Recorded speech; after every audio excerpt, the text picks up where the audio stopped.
harus ada formasi dan harus ada hukum. Itu yang sekarang.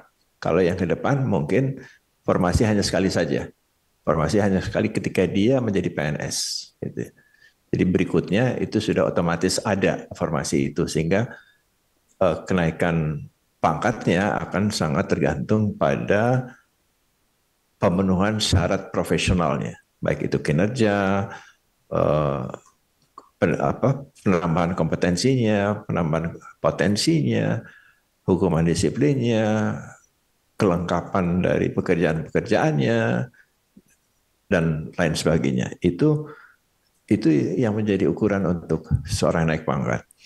Apakah seorang bisa naik pangkat dan jabatan di satu unit dan tidak harus pindah ke depan bisa, gitu ya, ke depan bisa karena tidak ada lagi yang menghalangi seseorang itu kalau dia harus uh, naik media harus pindah gitu.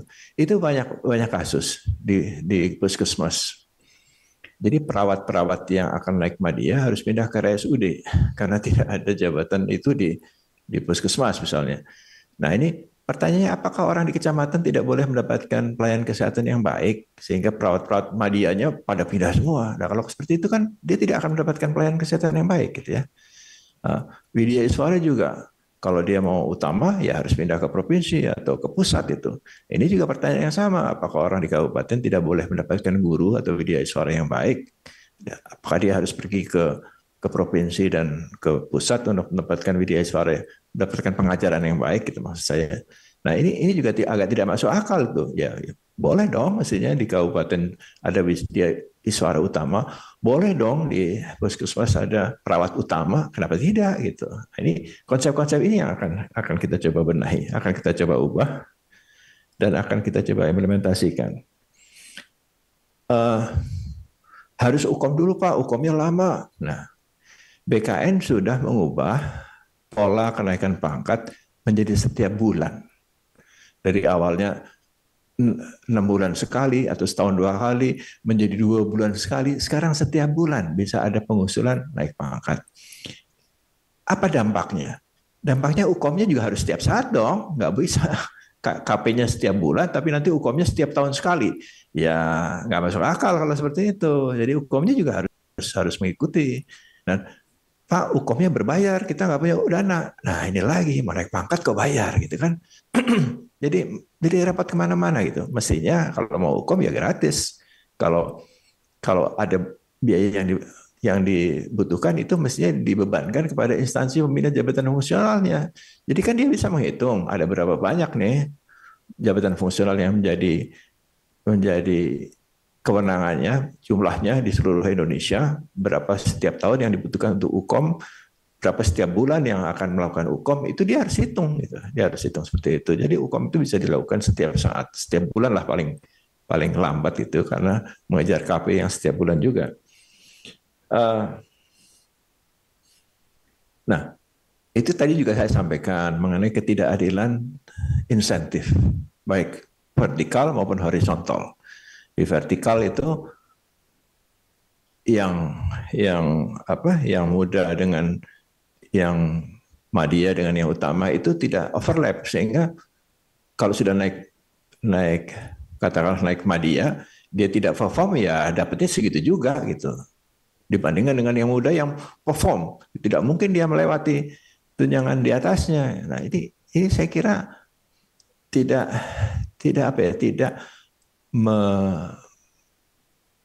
tidak me nurture tidak menyuburkan kompetisi terhadap kinerja. Jadi kalau orang berambisi untuk menghasilkan dengan lebih baik, pastinya insentifnya juga lebih baik, gitu ya. Nah, juga antar jabatan fungsional ada yang tunjangannya berbeda.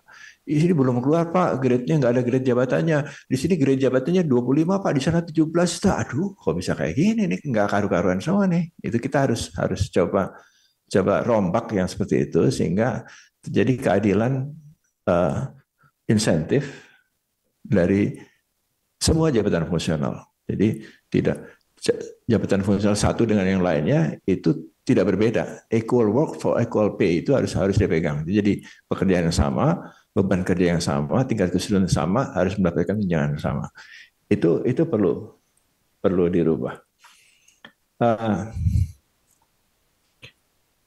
jadi formasi batasan formasi di tiap-tiap level mungkin ke depan tidak ada lagi. Jadi semua itu sudah melekat pada orangnya. Jadi kalau orangnya katakanlah saya masuk sebagai CPNS jabatan fungsionalnya pertama, ya udah jabatan fungsional muda, madya, utama itu sudah otomatis akan ada begitu saya kinerjanya mencukupi, begitu saya prasyarat profesionalnya mencukupi.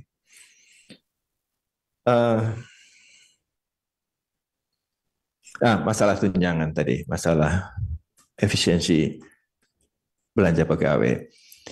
Memang yang terjadi sekarang ini imbas dari kebijakan 2020. Ketika dulu itu tidak semua orang punya jabatan fungsional, sekarang pun belum. Sekarang pun belum.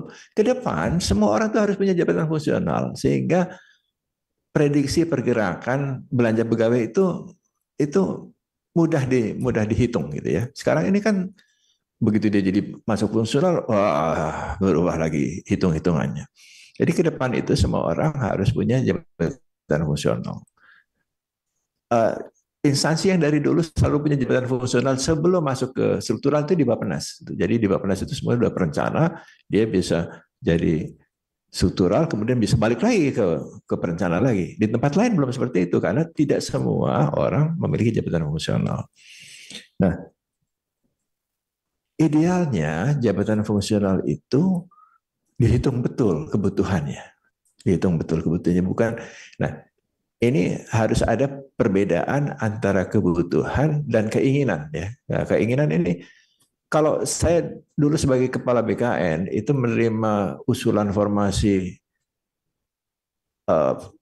baru PNS itu isinya adalah keinginan. Waduh, maunya ini gitu. Apalagi kalau pimpinan daerahnya baru ya. Itu kan keinginan gitu ya, bukan kebutuhan. Di daerah-daerah terpencil itu Pak, ini nggak ada orang kita Pak di formasi ini. Bisa nggak dirubah formasi jabatannya sehingga orang kita bisa masuk. Nah, itu yang kayak gitu, itu yang bikin pening tuh. Jadi apa ya? Kita butuh hitungan mengenai kebutuhan, bukan keinginan. Jadi butuhnya berapa sih? Nah, itu kita akan coba lacak dengan aplikasi artificial intelligence. Jadi kita akan coba hitung secara mandiri nanti kira-kira bisa nggak apa uh, permintaan itu dipenuhi. Tapi kalau sudah diberikan, itu pasti ada formasi ke atasnya. Jadi kalau dia diberikan pertama, muda, madya, utama, ya pasti ada gitu ya. Nah,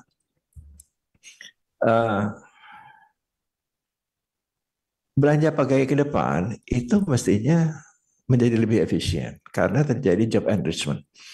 Kalau orangnya pinter, pekerja yang dikerjakan oleh 5 orang itu bisa dikerjakan oleh 1 orang sebetulnya. Sekarang ini karena orang yang tidak pintar, pekerjaan yang sama dilakukan oleh 5 orang. Dan jabatan fungsional sekarang ini imbas dari orang-orang yang kemarin ada, yang sebetulnya kalau menurut saya sih masuk kotak nomor 1 gitu ya. Tapi ya tetap saja karena tidak bisa diapa-apakan ya masuklah di jabatan fungsional yang sesuai dengan pangkatnya lagi kan waktu itu. Nah, jadi ya akan terjadilah ledakan belanja pegawai untuk membayar tunjangan fungsional dari para pejabat fungsionalnya. Tapi itu akan menurun secara alamiah nanti.